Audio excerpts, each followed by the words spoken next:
Well, Anthony, first off, obviously, a draw last week at South End, a few days to reflect on that. Is that a good point for yourselves, all things considered?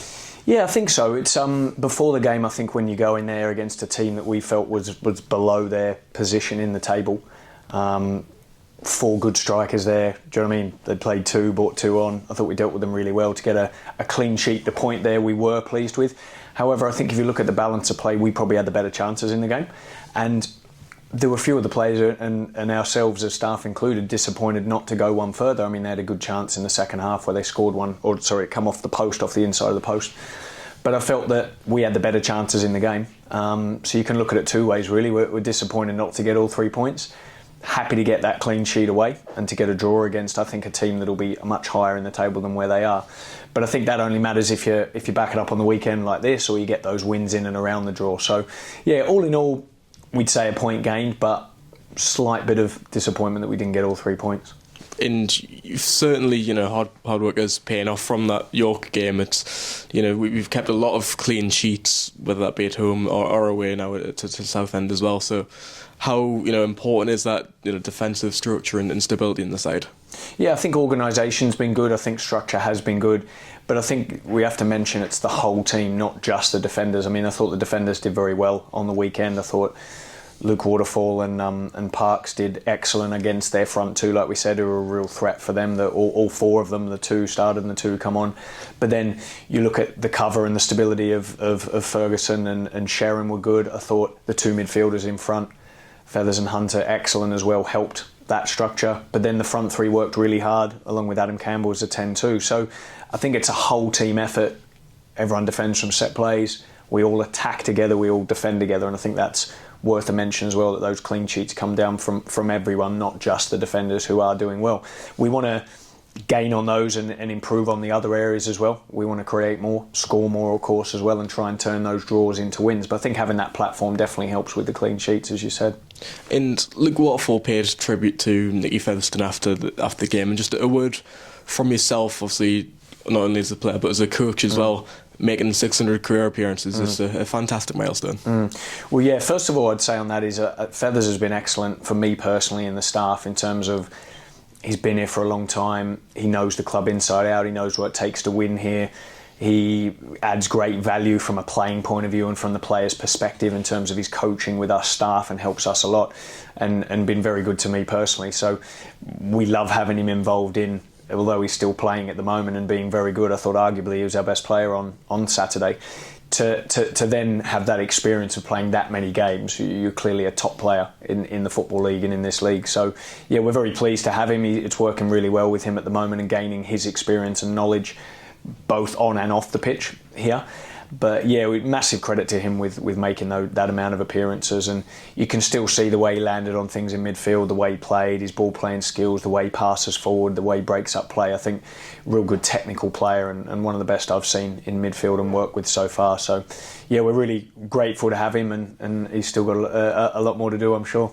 And a big run of games coming up. I think next 4 opponents are in and around them playoff positions. How has preparation been for Saturday? How's training look so far? Yeah, good. I mean, look, we do, it's the old saying of focus on one game at a time, and it very much is the case here. It's really worked for us recently, I feel like. Focusing really on each day's training this morning, then we get planned and prepared as staff, and then focus on the next day on Friday, and then get ready for the game Saturday. Once that one's over, then we do focus on the next one. So we're not looking too far ahead of what we're doing. I think it's a really important game this Saturday against a good Yeovil team, one that is obviously 8th in the table at the moment, been in and around the playoff spots, had a really good start. But one that we want to go and win at home. We want to turn more of those draws at home into wins, and that's why we're really focused just on this game before we look to head to the other games, which you're right, is an important Christmas period and January. But we want to make sure we're focused on what we're doing at the moment. Just a word off the pitch. Heart of our club, 1908, continuing to raise awareness for their toy appeal going into Christmas. Obviously, donations can be made before Saturday's game to local charities within the Hartlepool area. How important are them sort of community initiatives and schemes for the clubs you've been at? Yeah, I think really important, and particularly here I feel like there's a really good bond with the community, with the fans, with that side of it through the football club. I think the football club here do a great job from what I've seen with that, making sure that they do there's plenty of initiatives going on, there's plenty of support, the players do a lot of appearances, the staff as well, and I think, all those things add up to getting the link with the community and the fans, I think, is vitally important. But I see it being a really key focus here, and from my small time here so far, I think it's in a really good place. So we want that to continue. We want to support the community as much as we can, and I think there's a good link at the moment with that. Just yourself, you went to the children's ward alongside a few players and staff a fortnight ago to North Tees Hospital, and you mentioned there that was a humbling experience for yourself as well. Yeah, it really was.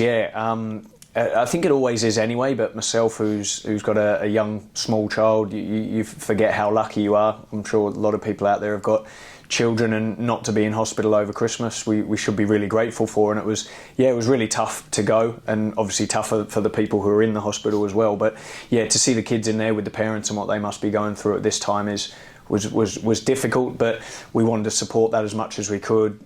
Gave out some toys, hopefully gave them a smile on their face for that small period that we were there. And it was hard to do, but enjoyable and really important to do as well. And I thought the guys who went were really good as well, with the children, and all the staff who set that up and supported, I think, was really good and well worth doing every single year. But definitely a very humbling experience. And with the games coming up, so many important fixtures, how important is it now that we see that togetherness with the fans and the players and the squad? How important will the supporters be in these games? Yeah, without a doubt. But I think it's when we play at home in particular, I think the fans have been excellent so far from what I've seen since I've been here. Very supportive, very backing of the team. I think they see that we're trying to play the right way, we're working hard, we're giving everything in each game, we're trying to win the games too, which I think is important, being on the front foot. But I think it's up to us to get the fans on our side, especially in home games, by us doing something in the game, whether that's getting on the ball early, making some passes, getting the ball forward, getting crosses in the box, being aggressive with our physicality and our pressing, etc. So I think it's up to us to get them on our side, and we hope that they'll come with us with that. And I think they've been fantastic so far, and we want to turn, like we say, more of the draws into wins, and we want to start by doing that on Saturday. Yeah, and Yeovil just fallen out of the playoff places over the week, but what have you seen from them so far this season, and what sort of game are you expecting on Saturday? Yeah, I've been really impressed with Yeovil, I think, as a newly promoted team. I think they've got threats in their side. You look at Jarvis, the striker, Nooble's a good player. Matt Worthington's been about in this league for a while. I think they've got some good attacking threats in there. They play with quite a fluid formation, sort of a 3-4-2-1 or a 3-4-3, you could call it, with wing backs nice and high and good rotation with the front three and midfielders. So I think they'll look to try and come and play. I think that opens up to be a good game. I think it could be a quite, hopefully, fingers crossed, an entertaining game, but I think they'll attack and try and come in here and try and win the game. We're definitely trying to win the game. So I think it'll be a tough test, but hopefully a really good game of football.